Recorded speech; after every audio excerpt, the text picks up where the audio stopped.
Okay guys, we are going to talk about training the heel. This is going to be our first lesson on training the heel. For me, when I say heeling, I mean that the dog comes next to the handler, that the dog remains attentive to the handler's every move, changes direction with the handler, as well as speed, that the dog does not sniff the ground, and that the dog remains completely in tune with the handler, whatever the handler happens to be doing, from the beginning of the command to the end of the command. Today we are going to be talking about training the functional heel, which is a hallmark of many of the videos that we have on YouTube. That we can get into later. This is a behavior that is in and of itself not that complex, but it is actually very difficult for the dog to learn properly because there's a lot of variables involved in properly teaching this behavior. So we break it down into small, easy to achieve steps, and we show you and your dog what you need to do in order to have a dog that remains next to you off leash, as you see in this video. There's numerous videos, of course, on our YouTube channel where you can see real-world examples of heeling, both in the style that is functional for the street and also in the style that is suitable for competition heeling.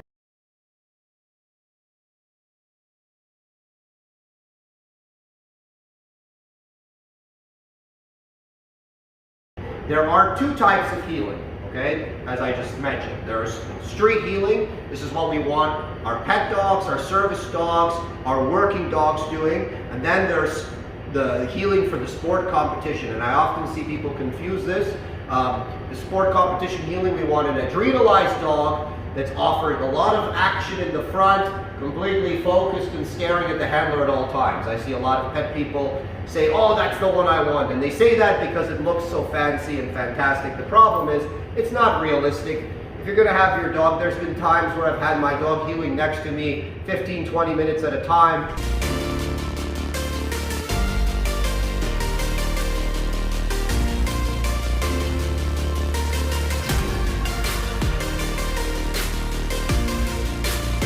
It's not fair to expect my dog to stare at me like that fixedly and remain in that state of mind, nor is it realistic, to be quite honest with you, on a daily basis, 15 to 20 minutes at a time. We manufacture that kind of heeling with a lot of reinforcing adrenalized behavior and emotion in the dog. That is not the kind of emotion I want my dog bringing to the street and to everyday life. So, for regular functional heeling, this is going to be lesson one. And I'm going to show you how we train it. So you're going to, if you follow these steps properly, you are going to have a dog that's going to walk next to you and be completely obedient to you, just like you see in our videos, the videos that probably brought you here in the first place and have you buy this course. So off-leash heeling is, of course, the most difficult, in my opinion and in my experience, the most difficult behavior to teach. So I'm going to show you how we go about this process from the very beginning to the end. So in the beginning, I separate heeling into two categories. Category number one, the entry. That is where the dog comes and sits next to me, okay? Category number two, the movement, where the dog is actually moving with me, all right? These are not the same thing. And if you try to, like anything, if you try to train all these things at once, if you try to push all these behaviors together in the very beginning, you are going to have a confused and stressed out dog. That is not how we train. We break everything into small, manageable pieces. We train the pieces, and then we put everything together. And it's really important to understand that. So, in the beginning, we are going to start with the entry to the heeling position. Okay? This is something where you can take 5 to 10 minutes with your dog, work on this with your dog, and start teaching your dog this skill. For the purposes of this video, I'm going to be teaching Apollo here to come heel on my left-hand side. If you, for some reason want your dog on the right, then you can put your dog on the right. I do not train them to switch sides at all. I believe the dogs function best when everything is black and white. If you have a competition dog, then you will train your functional heel on the right and your competition heel on the left. So I do have a competition dog. He functionally heels on the right, just the normal heeling for the street, and he does the flashy competition heeling on the left. So if that's something that you want, whether it's for competition or for fun, that's definitely something you can do. So in the beginning, like I said, we're going to be training the entry to heel. I'm going to be showing you first the way that I started with dogs that have some amount of food drive. Okay, so food in my left hand. My hand, I'm going to allow the dog to make contact with my hand. I'm not going to hold the food like this, okay? I'm going to hold the food kind of against the flat of my hand with my thumb. You can kind of see it there, okay? I'm going to let the dog make contact. And then I'm going to guide him backwards, hey, backwards, forwards, and up. Okay? You got distracted there. If your dog gets distracted, that's fine. Just make a little noise like I did. When the dog reacquires the focus on what it is that you want him, then you can carry on. Now this is really important, this stuff, guys. I need the dog to make contact with my hand before I move. A lot of people are doing this and the dog's still in front of them. Okay? We are making a U shape. Okay? I want you to draw a U. Before you bring the dog into it, draw a U next to you. Okay? Starting on the outside. Way behind you and forward. Of course, the dog participated, but that's okay. So, this is what I want you guys to do, okay? I'm going to show you from this angle as well. Okay? Hand. Dog makes contact. Dog moves back, in, and up. Okay? You're basically drawing a U next to you and pulling the dog up into a sit. If the dog kind of struggles to find the sit, that's okay. Just tell him sit, and then when he sits, mark and reward. So you are ending all of this with the chip marker, okay? So, again, let's go over here, Evelyn, because I think someone's coming in. So again, contact with the hand. And if your dog is struggling to make contact, you can do a little movement. It makes them more excited. Back, forward, up, chip, okay? Now some dogs, Apollo here is nicely food motivated. And we're going to talk about food motivation in a second. I already have a video on it, but I have to remind people, oh, my dog won't do that for food. Well, that's because you're feeding your dog. Your dog gets too many freebies, okay? If your dog learns that the only way to eat is to work, then you're not going to have to starve your dog to make him work. It's just going to become automatic for him. I want to eat. I feel a little bit hungry, a little uncomfortable in my stomach. What should I do? Well, I should move forward and I should work for my food, okay? Too many dogs are used to always eating from a bowl. Now there are some dogs, no matter what you do, no matter how much food you deny them, they do not want to work for food, okay? There are some, very few. So most likely, if you're telling me you're one of those people, you're not one of those people. There's a lot of opinions on whether you should train dogs with or without food. In my opinion, the best way to lay a foundation is with food. It's easy, it keeps the dog in a good emotional place, and it really makes things clear for the dog, and then you can proof that training afterwards. So, some dogs struggle to get far behind. You can see this dog has no problem to get behind me. So if you have a dog who struggles to get far behind you, what I want you to do, I'm going to show you a little trick. You're going to walk backwards. Okay? He's going to make contact. You're going to walk backwards. As you walk backwards, your hand's going to go back, and you're going to feed the dog behind you. Okay? Remember, chip is our terminal marker, so it's okay if he checks out once he eats his food and kind of goes off and does his own thing. Chip means, here's your reward, you're done. Okay? Until I tell you something again. You'll also notice I have not named this behavior yet. I'm not calling it heel yet. I'm not sure how he's going to take to heel. So if for whatever reason it's stressful for him, right? I'm not going to name it yet. I'm going to make sure he has some understanding as to what it is that I want before I put a name to it. Just like with all the training that we do. So again, if you have a dog who doesn't like getting behind you, and here's the problem. Here's what a lot of people do. They do this. And look what you end up with. You end up with a half-ass dog, okay? Nobody likes that for a heel entry. It's not nice, doesn't look good, and the dog is out of position, okay? The other mistake a lot of people make, all right, is they feed the dog in bad places. So they're like, I don't know why he doesn't come next to me, and then they feed the dog back here. Or they feed the dog up here, okay? Do not feed the dog in bad places. Only feed the dog in good places, and you will only get good behaviors, okay? So, back, forward, next to my leg, his feet and my feet are together, and I feed the dog. Now in the beginning, you and your dog may both struggle. It's okay, take a few sessions, work on it. Find that position together, okay? Do not feed your dog in bad places. If he does the wrong thing, it's okay, just reset and do it again. Don't feed him. A lot of dogs, like I said, they struggle to get far enough back that they can come forward and make a nice straight sit. So the trick for that is, like I said, you walk backwards and you feed the dog at the very back of your reach. There. And the dog, after a while, within like a couple of reps usually, becomes very comfortable going back there. Then all you're going to do, you walk backwards, arm swings way back, you come forward, and you pull up. Okay?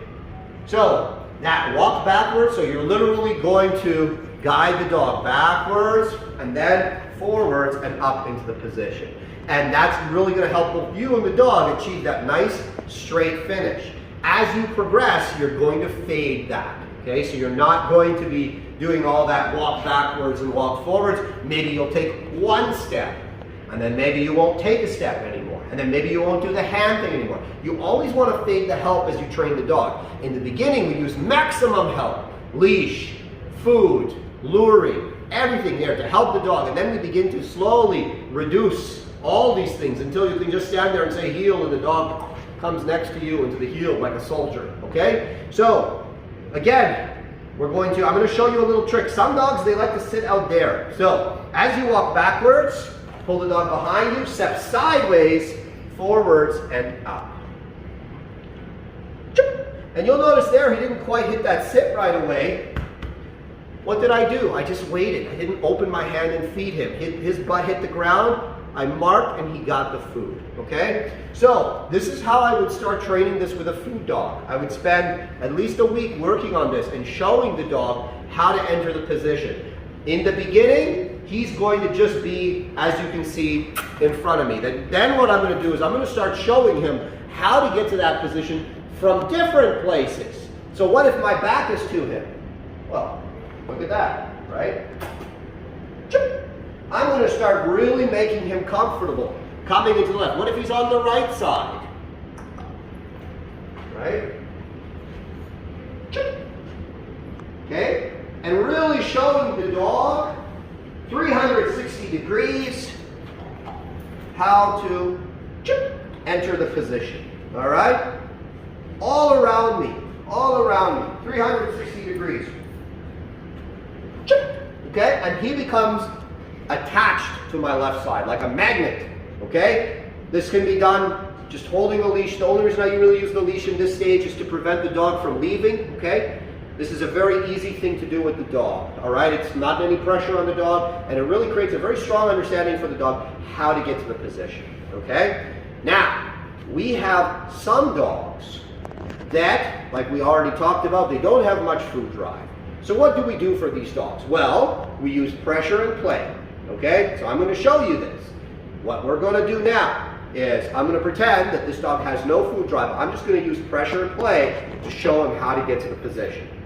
So here's where we're going to employ the walk back and the walk forward. What a lot of people do is they grab the leash and they just try to muscle the dog into the position. And usually it doesn't look very good. The goal for me is for my dog to move his feet and to work to relieve pressure, not for me to physically grab him and put him there, because that's not going to have the desired effect. So I'm going to grab the leash close to the dog's neck. I'm not going to try to do it out here because now my arm's going to be way up in the air. I'm going to grab the leash close to his neck. I'm going to step backwards. I'm going to guide him way back, way back. You can see he doesn't like it, right? Way back and then forward and up. Good. Break.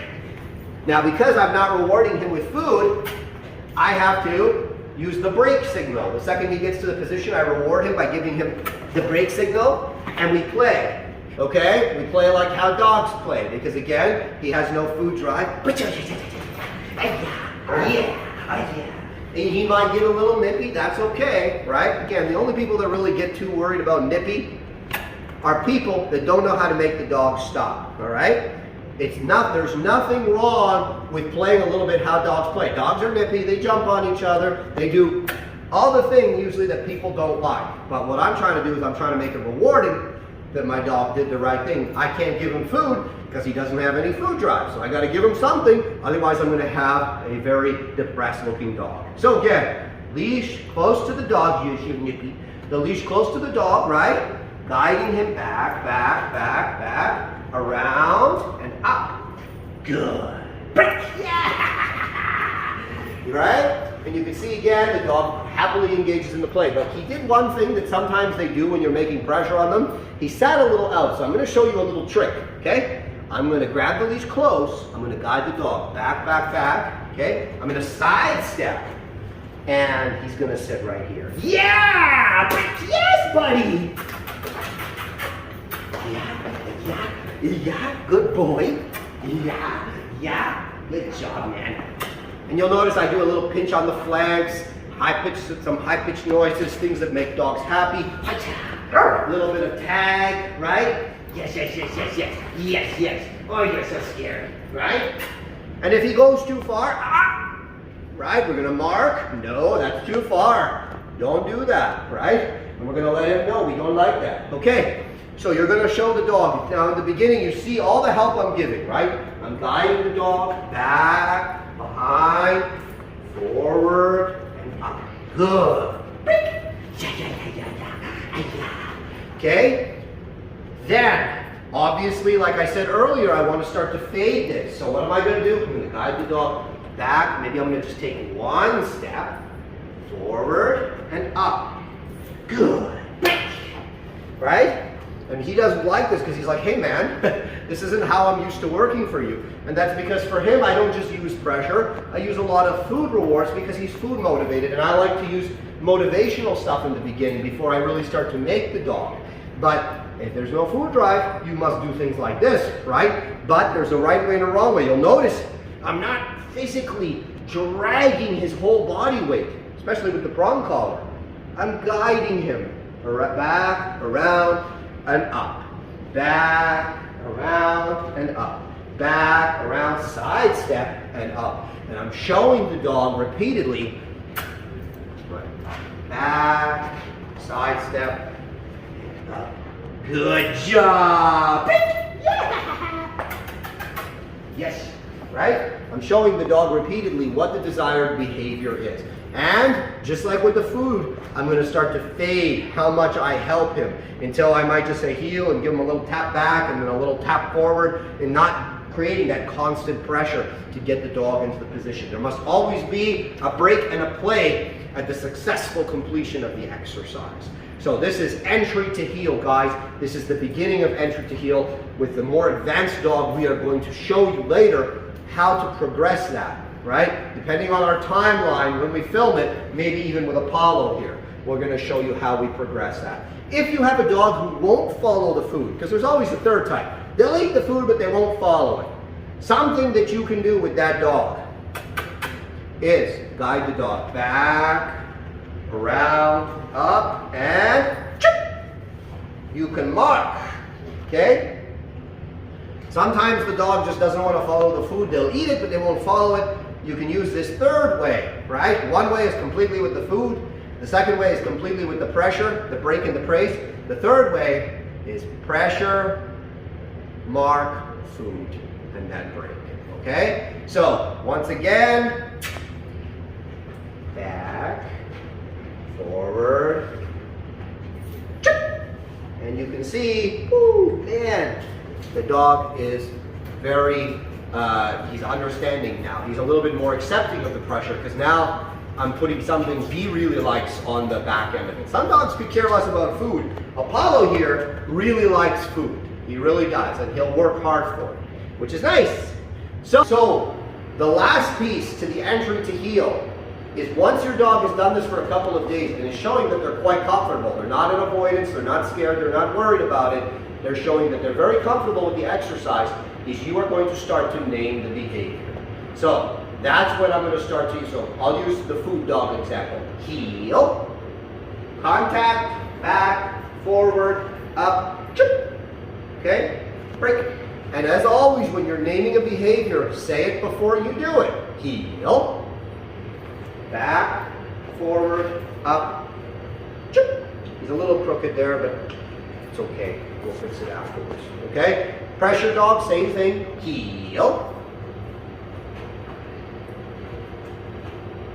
Good. Break. Right? So, again, you'll notice heel. Back, forward, up, break. Yeah! Right? And I'm showing the dog very clearly, this word means this thing that you already know kind of how to do, but now I'm adding a verbal signal to it. All right? There's always a split second between the word and the movement. Don't grab them and start dragging them and say it. Say it first, then move, okay? Whether it's with the food or with the leash. Now, we are going to talk about the next part of healing, okay? The next portion of healing is the motion, all right? Remember, you can train these two things concurrently. So in the same day, I can work on motion and I can work on entries. I just don't work on them really together very much, especially in the beginning. First week, I just kind of work on both pieces separately. Now, with the motion, in the beginning, I divide motion into two pieces, okay? For motion, what I want, just quickly taking a step back, is I want the dog basically where he is in relation to me right now. His foot and my foot are together. His shoulder and my shoulder are together. This is the ideal position for the dog because I can turn left and he can see me turn left, and I can turn right and he can see me turn right. And he's not too far in front of me, well, here, he wouldn't be too far in front of me to miss if I'm changing directions or if I'm speeding up and slowing down. If he's over here in relation to me, I see a lot of people trying to do this heel. There's no way the dog can see anything you're doing and you're going to constantly lose your dog. If you want the pinpoint healing that we're constantly showing with our dogs, off leash in very busy and distracting environments, if you want that healing that everybody, when they see it, they're like, oh my God, how did you train that? You are going to really pay careful attention to the position that the dog is in relation to you. His foot and my foot are together. His shoulder and my shoulder are together. This is the portion of training that you do not rush. You make sure everything is perfect as you progress the dog through the steps. Because if you rush it, this off-leash heel, which is obviously what we're working towards, is the most high-pressure behavior to teach a dog, in my opinion. And that is because you are moving, the dog is moving, and the environment is moving. And all those things are coming together. The dog has to worry about staying correct with you, and at the same time, moving in relation to your movement and not becoming overly distracted by the environment that he or she makes a mistake. So if you want that super strong healing that really works under heavy distraction, that you can really walk off leash with your dog through a busy crowd and your dog is attached to your hip, you do this properly. You break this into the steps and you make sure your dog really understands every little small step. Otherwise, you're going to put pressure on your dog, whether it's with an e-collar, a leash, your voice, whatever. You're going to stress the dog out because he or she doesn't know what it is that you want. Okay? And as always, we work to minimize the stress and only create the stress in the places where it will be most productive. It's not that we avoid it, it's that we want it to be fair and we want it to make sense to the dog. And we want it to work as part of developing the dog in the learning process instead of creating a regression. A lot of people just make stress, and the stress actually makes the dog learn poorly versus improve the learning. Stress properly applied in the right places greatly improves the dog's ability to learn something. So, for me, motion healing is divided into fast, slow, left turn, right turn.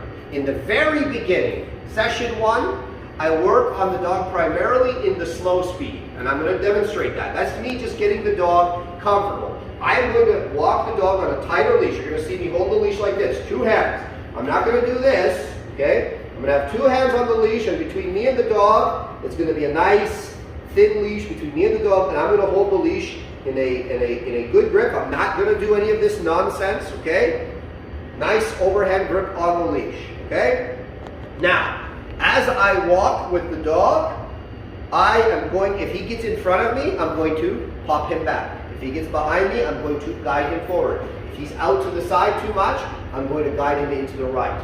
Again, I'm working with my dog on the left. Obviously, everything will be opposite if you're working on the right. So in the beginning, again, I'm not going to put a command on this because this is the first time that we're doing it. I'm just going to guide the dog into position and start getting him comfortable here. He's a food dog, so I'm going to frequently mark the correct behavior, and I'm going to reward him frequently for being here. So in the beginning, nice hold on the leash here. We're going to step off, pressure, release. And I'm going to start rewarding the dog for being next to me. So again, moving off, gentle pressure on the leash. He's out of position here. Oh, no, he's good. And if he wants to do what he just did there where he kind of looked at me, I'm going to mark and reward that. Again, you'll notice that I don't do this. This is not heeling. This is dragging. I want the leash between me and the dog to be loose. Think of it as you have a box here. And every time he steps out of the box, the leash becomes tight. There's pops. There's pressure. When he's back in this box, this perfect box right here, there is no pressure. There's praise, there's a release of pressure, there's an application of reward. Okay, so right now he's next to me, we're walking, okay? And again, I'm walking slowly, you notice I'm not rushing. And he's kind of making it look a little too easy, guys, because he's staring at me. So I'm going to wait a little bit, and we're just going to walk. And I think I'm going to have to show you this with another dog, because Apollo, some dogs make it easy, guys, and some dogs, a little bit difficult. Okay, so again, we're going to walk forward, very slow speed, right? There's a mistake. I made a pressure and release, and I guided the dog back to the position. Okay, and we're just working on the dog being able to walk slowly. And every time I see him trying to be with me, I reward him. If you have a dog who's really concerned about being next to you, reward them more frequently. So again, you saw him get a little bit in front. I just pop back, release. And I'm making the dog super comfortable on the left side. Good boy. If I have a dog who's not a food dog, what am I going to give him? Affection and praise. Right? So he's out of position. Now he's in position. Good. Good boy. Good job. Good. And you'll notice the leash is not tight. It is loose. If he makes it tight, I'm going to pressure, release. Pressure, release. Pressure, release. All three directions. To keep the dog on my hip. Good job. Good. Break. Now, you saw what I started doing there, guys. I was praising the dog a lot. Also, I went a lot longer for the video than I would normally go in the beginning. So normally, I'm going to reshoot this, guys, and I'm going to show you quickly, in training, what I will normally do is just a few seconds. So I'll step off, dog will be next to me, he'll maybe make a mistake or two. Good job. And I'll let him go. And then we'll restart right from there. Right? Again, no command yet. Good. And I can praise him too, even if he is a food dog. Good. And you can see I'm always capturing the moment he's like, huh? Right? I want to reward his attempt to pay attention to me. All right? So again. Good. Good. Good. And you'll notice, it doesn't matter if he's looking or not looking. I can tell when the dog is physically trying versus when he's not trying. He's trying, so I'm marking the behavior. He's walking on a loose leash, so I'm marking the behavior. Right? Just because I'm holding a short leash, now obviously he has to be much more correct in his behavior for it to remain loose. If he comes out of position, now we've got this pressure happening. Now we've got this pressure happening. So I make the pressure, and I release the pressure when the dog comes to the correct place. In the beginning, walk slow. A lot of dogs, especially excitable dogs, really want to go fast. So if I take off really fast, I'm not helping anything. I'm not helping anyone. I walk really slow in the beginning. So I'm going to show you guys again, super slow. And you see here, he's getting in front. So now I'm popping him back. Good. Good. And now he's done from there, right? He saw the door. He's like, man, I'm going out that door. And I went pop, pop, pop until I felt the dog give and actually try to be next to me. So again, we're going to walk, okay? Good. And you can see, guys, why I do not name this behavior yet. Good. Good. And there it is. So now he's showing me what I want to see. In the slow, I'm going to go back to the praise as if he didn't like food, okay? I'm going to have the dog next to me. And you can see I just pop him back. Good. Good. And I have to make the brakes dynamic because I want to reinforce the behavior. So now he's back with me. Good. Good. Yeah. Good job, buddy. Yeah. And again, guiding the dog back to the position gently, not dragging him. Good. Good. Yes. Okay? So this is an example of how I introduce, this is the first steps of healing. First day or two. Okay? Until the dog shows me he's comfortable. Once he's comfortable, guess what we're going to start to do? We add the command. Okay? So now I give the dog the command, heel. Okay? He's next to me. And when I see the effort, there it is. I reward. Okay? And again, command, heel. You'll also notice I tap my left side. I like to do that. It helps. You can see there, this guy sometimes, like a lot of dogs, he puts his head down and he just wants to go. Okay? And then that's when I go pop, pop, pop until I feel the dog stop dragging forward and he eases up physically. It's not that he has to look at me. It's that I feel him ease up physically and say, okay, I'm going to be next to you. All right, so now we give the command again. Heel. And you'll notice he kind of did a little entry there. It doesn't matter. Good boy. Good. Good. Good job.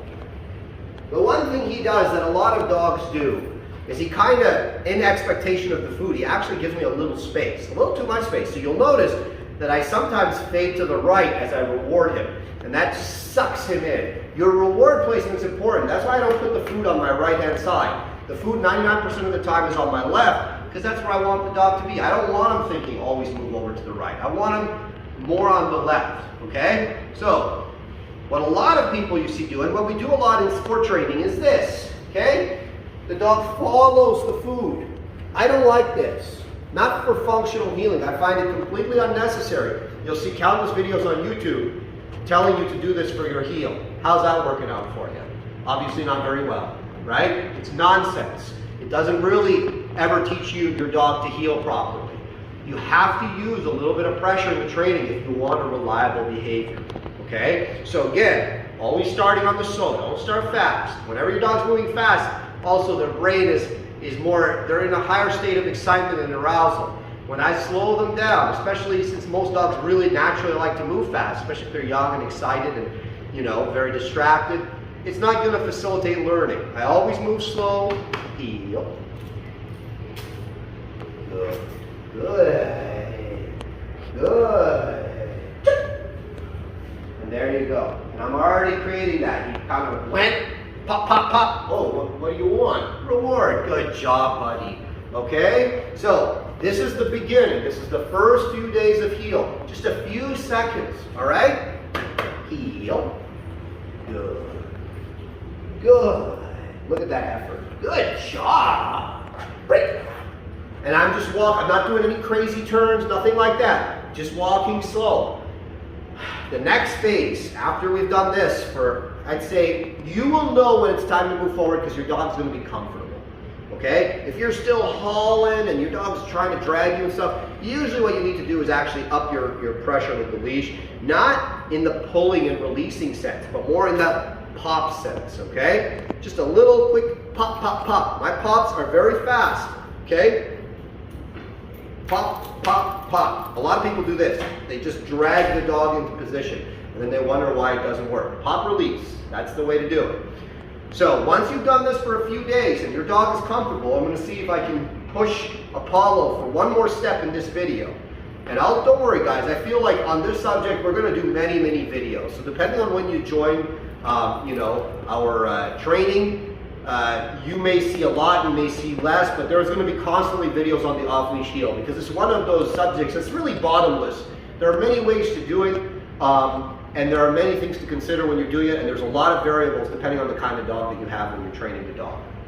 So, the next stage is I'm going to add speed changes. Okay, he walks slow next to me, he seems okay with it, he's able to do a few seconds.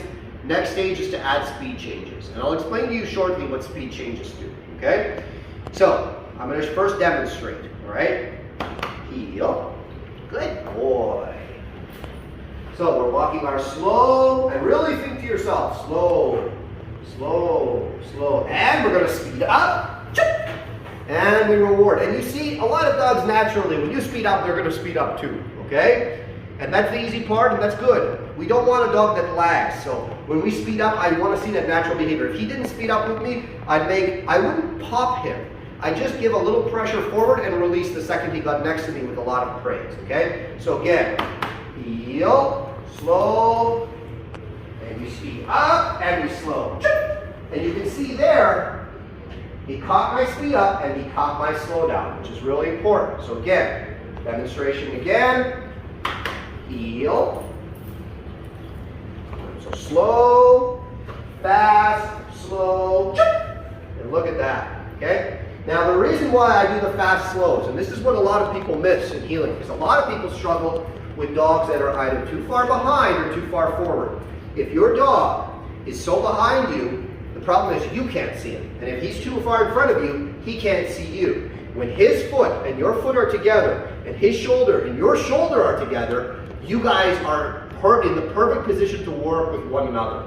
So the fast slows teach him how to stay in this ideal spot. His shoulder against my leg. I don't want him pushing on me, but I don't want him over here either. I want him right here. So these fast slows really teach the dog how to gauge the distance between me and him and really get used to staying in this ideal spot. If he gets a little behind me, I'll pressure him forward. If he gets a little in front of me, I'll pressure him back. Again, I'm going to have to demonstrate this with more dogs than Apollo, because for whatever reason, Apollo's being really good right now. So, one more time. Heel. So, we're going to start a little fast, and now I'm going to slow down. He wasn't quite slow enough there. I give him a little pop, so we're going to go slow. Good. Good. Faster, slow, good. And you can see there, he made a couple mistakes. He didn't quite slow down enough, and then as I was walking slow, he kind of wanted to get in front of me a little bit, so I went pop, pop, pop, until he was back in the ideal position, praised him, and then went fast and slow again, and he caught it. Heel. So there, he's behind me, a little pressure, release. A little pressure, release. Good job. And don't get caught in the same pattern. So don't be like, well, last time I did fast, slow, fast, so now this time I have to do fast, slow, fast, slow, fast, slow. Sometimes just go back to fast reward or slow reward. Vary what you ask. If you always ask the same thing over and over and over again, your dog is going to get bored, guys. You want to mix it up, okay? Sometimes just say, heel, like, oh, wow, I wasn't expecting that. That's kind of cool, right? And now I got my dog constantly in a state where he's thinking, I'm not quite sure what's going to happen. I need to pay attention. This is fun. This is exciting. This is rewarding. But there's also a little bit of obligation attached to this. So now again, one more time, guys. Pay close attention. Heel, pressure, release. Okay, and slow, and fast, and slow, and fast, and slow, and fast. And you can see everything was great, except what happened, dog started fading out a little bit. I'm going to work on that one more time. You can stand there and watch me come. And I want you guys to kind of see. It's never perfect from the beginning. It's never perfect from the beginning. And that's important. As you work, you're going to find little mistakes here and there. You're going to work with those mistakes and you're going to fix the problem. Okay? So he started to fade. What did I do? I faded out to the right as I rewarded him to promote that. And it's just because as he's looking at me trying to figure out what I'm doing, he's accidentally making more and more space.